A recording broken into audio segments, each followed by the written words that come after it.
Homebound chefs Jim and Jeff are less homebound than usual and therefore in need of a quick and easy meal. This episode features steak pizzaiola with fresh tomatoes and asparagus and a side of cheesy easy rice. Homebound chefs back at it, Jim and Jeff.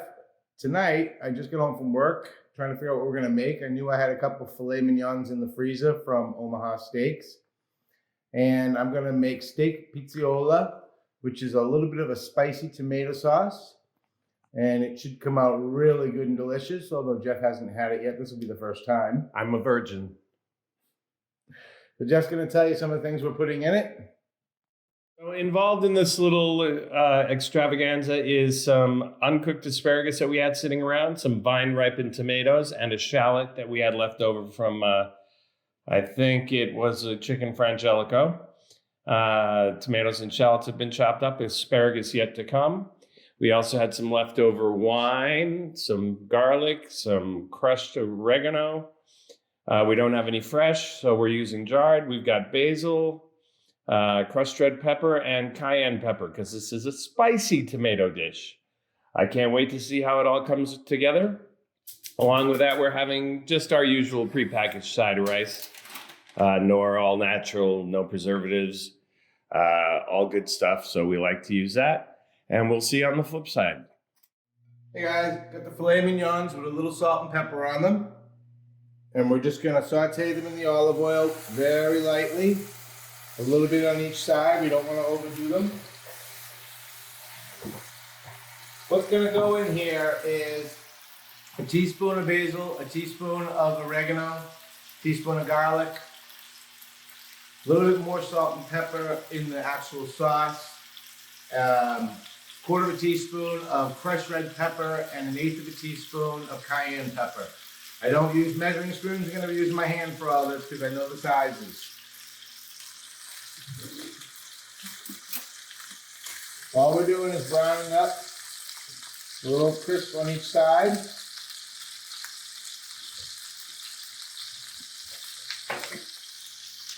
And then we're going to start adding, we're going to take the steaks out, we're going to add the shallots in the same oil they were sauteing in, and then we're going to add the tomatoes step by step. And normally this takes mushrooms, but we didn't have any, and I had the asparagus, so we're going to be using the asparagus, and I'll show you right now, prepping your asparagus. Asparagus is supposed to be prepped like this. Break it where it wants to break.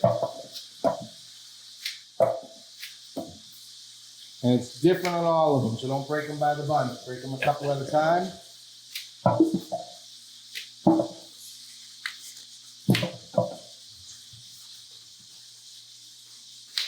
And then I'm gonna actually chop these up a bit. Okay, so that's the asparagus. The steaks are done.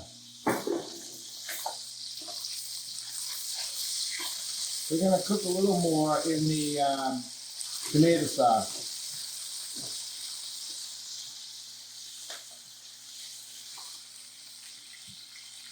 Take the steaks out. Keep low heat. Throw your shallots in. You're gonna break down the shallots.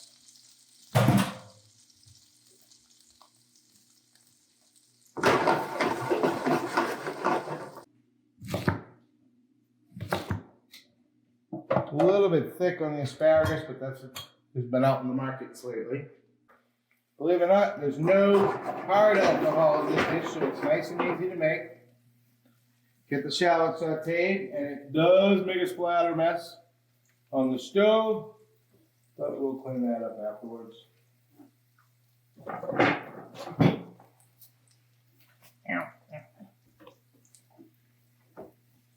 Cinch, best stuff to clean a black stove with, doesn't streak. My sister-in-law Cindy got us that.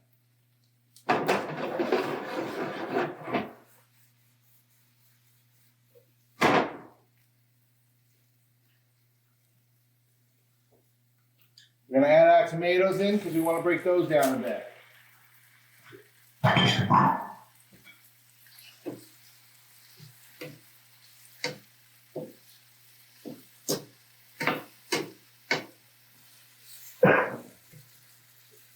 Don't go ahead and put the garlic in yet because we don't want to brown the garlic too much. We are going to put a little bit of salt and a little bit of black pepper. This is a spicy-ish dish, and you can make it as spicy as you want or not. Break the tomatoes down a bit.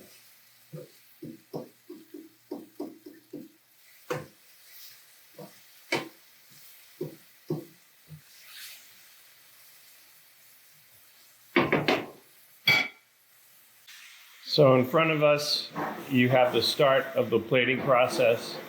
You've got a piece of toast with a fresh slice of buffalo mozzarella. We're going to layer the steak over that, and then the sauce will get poured over that, bringing everything to the same temperature and melting the flavors. And you'll see it all when it's done. Okay, because I used the asparagus, I put it in a little bit earlier because I want to make sure that it breaks down a bit. I don't want it to be raw. And I'm just keeping everything moving.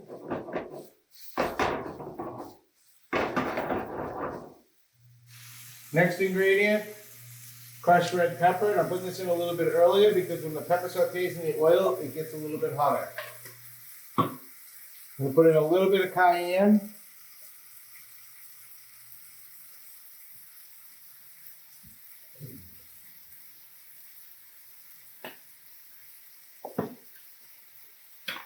And then my basil.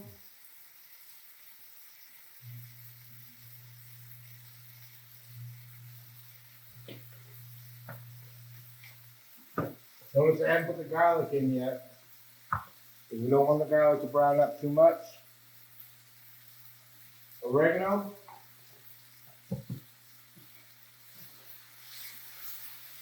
The tomatoes are getting transparent, breaking down a bit.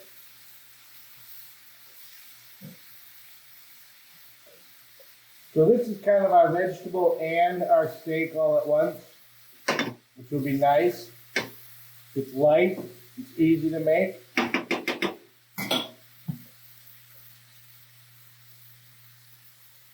About a quarter cup of red wine. Not even a half. And a sip for me. A little bit of whiskey. Okay, see the red wine drawing everything together? It's making a nice little sauce. And don't mind the oil on the stove, we'll clean that up. But that's what happens when you cook. Asparagus is getting nice and bright green. If it was mushrooms, they would have wilted down by now.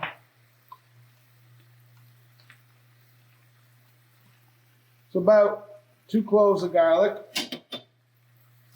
minced up from my pre-mince.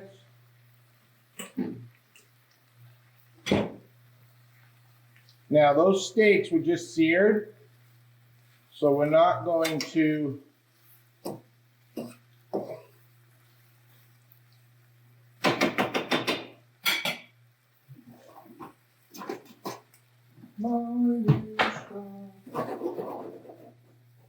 We're going to put the steaks back in so they'll cook in the sauce. Some nice sauce there. Asparagus is a little bit on the high side, hard side.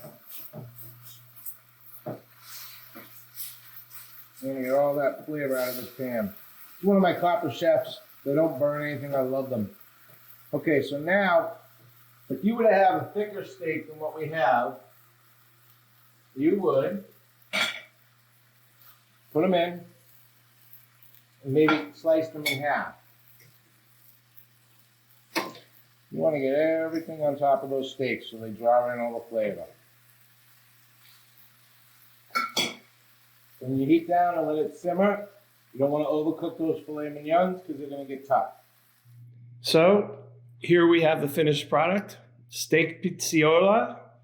Asparagus, tomatoes, shallots, garlic, red wine, salt, pepper, cayenne pepper, crushed red pepper, basil and oregano, times 2. Took all of 10 minutes to sear the prime rib and put the sauce together. Next to that, we've got cheddar broccoli rice from Knorr, all natural, no preservatives.